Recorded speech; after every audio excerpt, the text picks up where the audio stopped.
অনেকেই বলেন বাংলাদেশ স্থিতিশীল হইতেছে না। কেন হইতেছে না?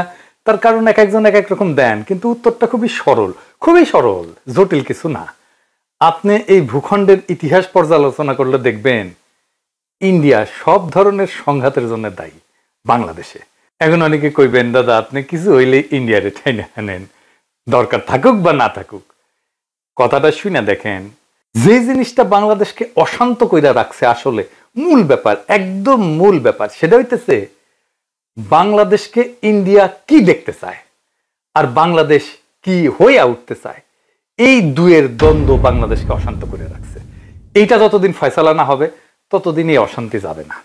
বাংলাদেশে ইন্ডিয়া আসলে কি চায় আর কিভাবে চায়, এই দুইটা প্রশ্নের উপরে নির্ভর করতেছে আপনার বোঝাপড়া বাংলাদেশ কেন অশান্ত থাকতেছে আর কেনই বা খুব সহসা এই অশান্তি থেকে স্থিতিশীল হওয়ার সম্ভাবনা নাই। কেউ কিছু মনে করেন না, আমার এই কথা শুনে আবার কেউ হতাশ হয়ে যায় না, কিন্তু এটা বাস্তবতাকে মোকাবেলা করাটা ভালো। এই দুইটা প্রশ্নের ফয়সালা করেন, বাংলাদেশ শান্ত হবে, স্থিতিশীল হবে। এই জন্য এই দুইটা প্রশ্নের উত্তর সমস্ত রাজনৈতিক দলকে দিতে হবে। সেটা হইতেছে ইন্ডিয়া প্রশ্নে, ইন্ডিয়ান নীতির প্রশ্নে আপনার অবস্থানটা কি, এটাতে পরিষ্কার করতে হবে। আপনি কি জানেন কিনা ইন্ডিয়া আসলে কি চায় বাংলাদেশে? আসেন একটু বুঝে দেখি বাংলাদেশে ইন্ডিয়া কি চায়।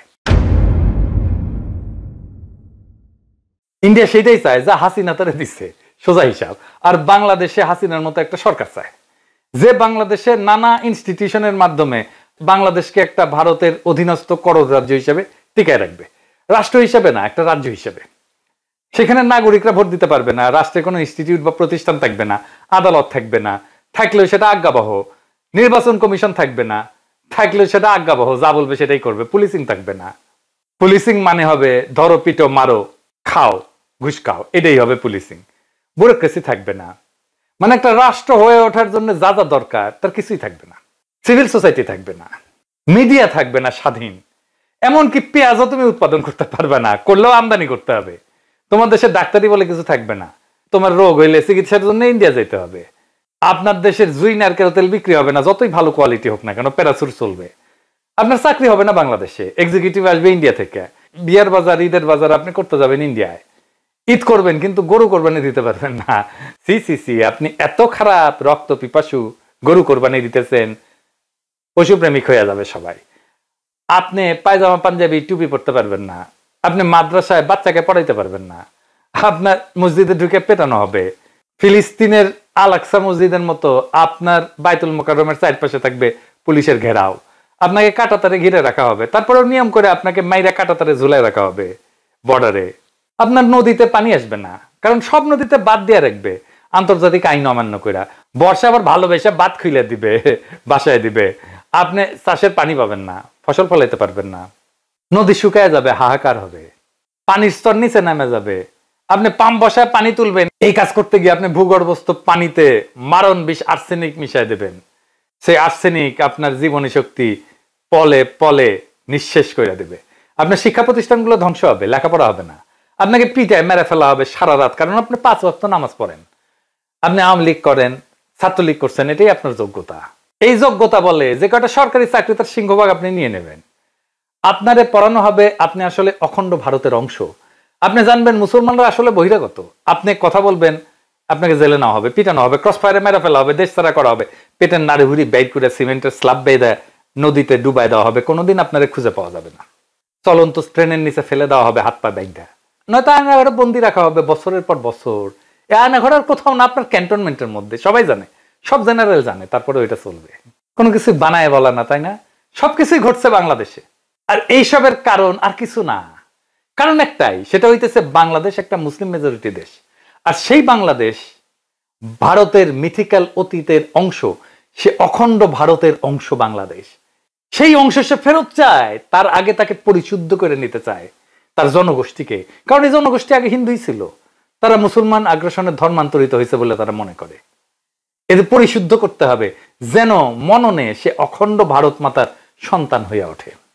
তাকে নতুন এক ধর্মে দীক্ষিত করতে হবে, যার নাম অসাম্প্রদায়িকতা। এই অসাম্প্রদায়িকতা ধর্মে আপনি কোরবানি দিলে সাম্প্রদায়িক বর্বর, কিন্তু পয়লা বৈশাখের নামে অষ্টমীর এক ডালিয়া উদযাপন করতে পারবেন। আপনি বুঝবেনই না যে আসলে আপনার পয়লা বৈশাখের আড়ালে আপনি আসলে দুর্গাপূজার অষ্টমী করতেছেন। আপনি পূজা মণ্ডপে যেতে পারবেন, কিন্তু ঈদের নামাজে দাঁড়াইলে আপনি সাম্প্রদায়িক, পূজায় গেলে আপনি অসাম্প্রদায়িক, ঈদের নামাজে দাঁড়াইলে আপনি সাম্প্রদায়িক। তারপর একদিন টুপ কইরা ভারত আপনাকে অখণ্ড ভারত মাতার অংশ করে নেবে। Syllabus complete. থ্যাংক ইউ, ধন্যবাদ, বাংলাদেশ জিন্দাবাদ। এটাই আপনার ডেস্টিনি হয়ে উঠছে। এই যে আওয়ামী আর ইন্ডিয়ান প্রজেক্ট, তাই মোমেন্ট প্রকাশ্যেই বলছিল, ভারতকে সে বলছে হাসিনাকে টিকায় রাখতে হবে। শোনেন, আবার শোনেন, অনেক আগের কথা। আমি ভারতে গিয়ে যেটি বলেছি যে শেখ হাসিনাকে টিকে রাখতে হবে। শুনেছেন? শুধু তাই না, ভারত আর বাংলাদেশের স্বার্থ যে এক, সেটাও সে ঘোষণা করছে। ভারতের বিজয়ই আমাদের বিজয়। শুনেন, আমাদের বিজয় ভারতের বিজয়, বুঝছেন? আমাদের উন্নয়ন ভারতের উন্নয়ন, ভারতের উন্নয়ন আমাদের উন্নয়ন। তাইলে আপনার মূল সংকট হচ্ছে আপনার বাংলাদেশ রাষ্ট্র থাকবে কিনা। এই যে ইন্ডিয়ার প্ল্যান, সে হায়দ্রাবাদ খাইছে, সে গোয়া খাইছে, সে জুনাগড় খাইছে, সে সিকিম খাইছে, সে কাশ্মীর খাইছে, একইভাবে বাংলাদেশকে খাইয়ে নেবে।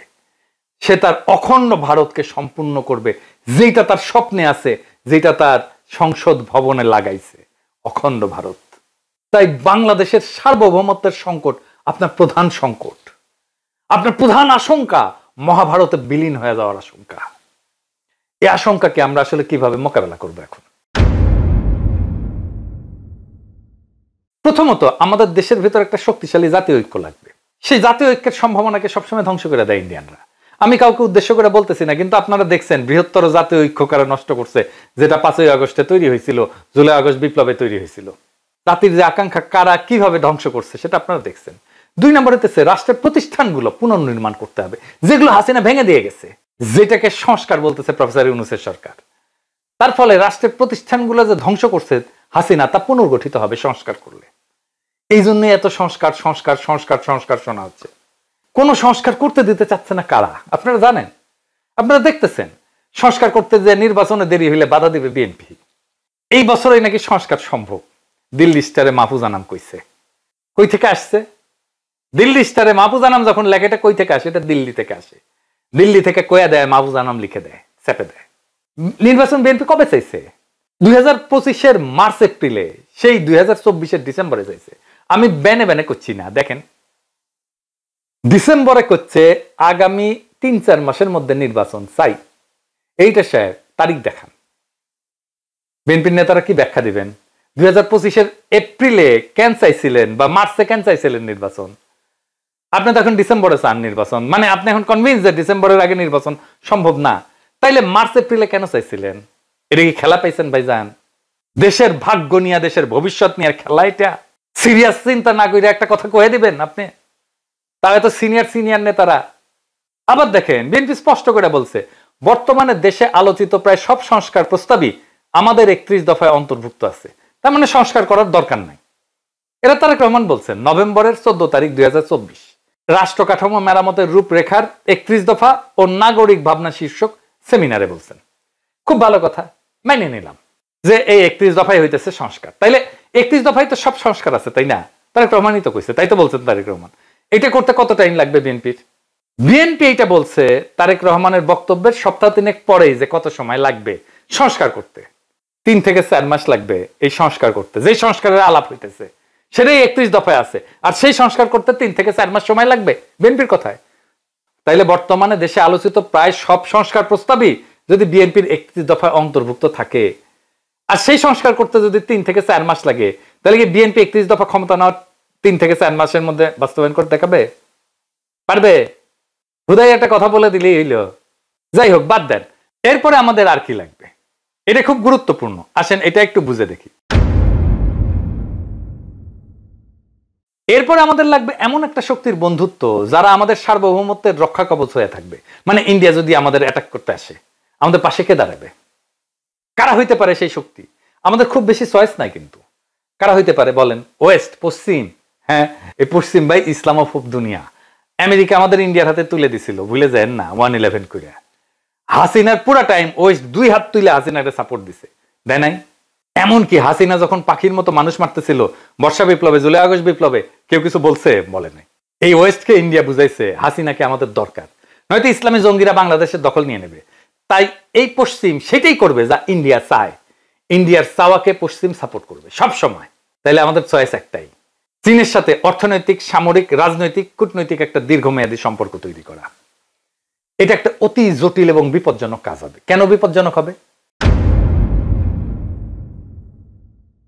কারণ এই কাজ করতে গেলে পশ্চিমার ইন্ডিয়া ঝ্যাপে পড়বে একসাথে চীনের সাথে সম্পর্ক তৈরি করতে গেলে।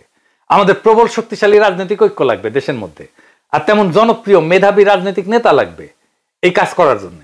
আর দেশের মধ্যে লাগবে বুদ্ধিবৃত্তিক কাজ, একাডেমিয়া থেকে, বিশ্ববিদ্যালয় থেকে, সিভিল সোসাইটি থেকে, মিডিয়া থেকে। তারা তৈরি করবে ন্যারেটিভ, কবি, শিল্পী, সাহিত্যিকরা।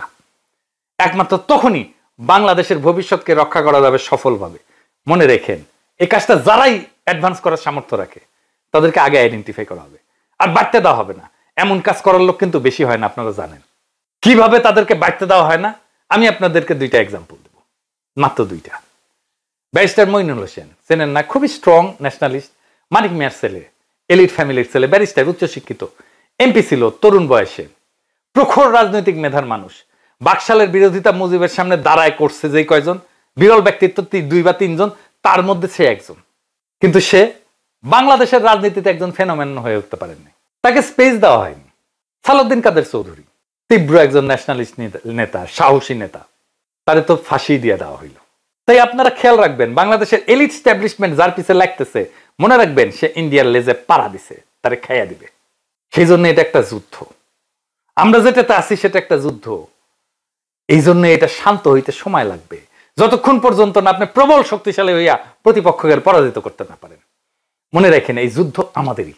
বাংলাদেশের রাষ্ট্রীয় অস্তিত্ব আজ একটা চূড়ান্ত চ্যালেঞ্জের মুখোমুখি।